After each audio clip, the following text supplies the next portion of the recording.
Well, hello there, ladies and gents. Bit of sad news. You may have heard about it a day or two ago. You may not. If you've not, it'd be nice to, not so much to break it to you, but this is where you get your daily news from. If it's important or means anything, I'll be giving it to you daily. Julian Sands, that well-known British actor. You may have heard in the last couple of days that it's finally come out from America that his remains have been found in, I think, in or around a mountain in California over the weekend. Sad though it is, it's happened. He's been missing now. I think it was since January. He went hiking. I believe he's an experienced hiker and mountaineer. Does it on a regular basis. Went on some kind of expedition. I think it was in January on his own. Never been seen since.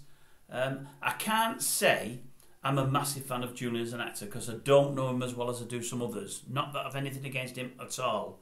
He's been in some really big films, but I think the films I've probably not watched, to be honest with you. But I read a piece on him at the time that he went missing, a two-piece feature, and I really enjoyed it. He's got 3 or 4 brothers, I think. They're all very, very close. For all he's now a big movie star who lives in America. He comes home 3 or 4 times a year to see his brothers. I think they live near Skipton. And I read a story about how he comes home on a train. They have a meeting 3 or 4 times a year where they all get together. They all go to the pub together. They have a great time. He becomes just one of the boys. He's not a big I am.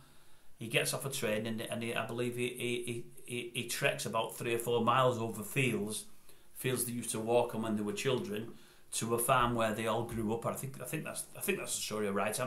Somewhat similar anyway.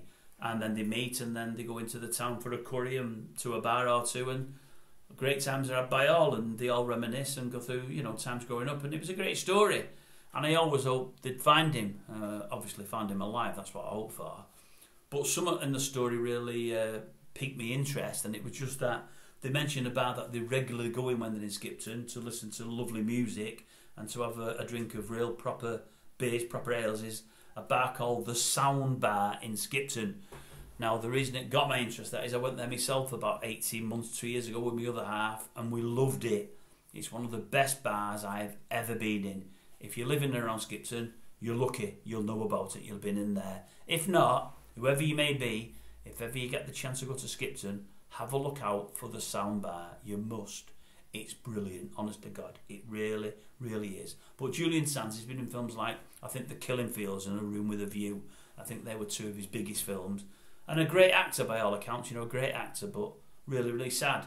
I think he was in his late 60s, but extremely fit for his age because of the mountaineering and the trekking he's done, and it's just a great shame, it really is. Because he's got family members like we all have, and they must be beside themselves. But anyway, at least they've found him now, so at least, there's some closure there for his family, but I do feel sorry for them all. So that's Julian Sands, that's all from me.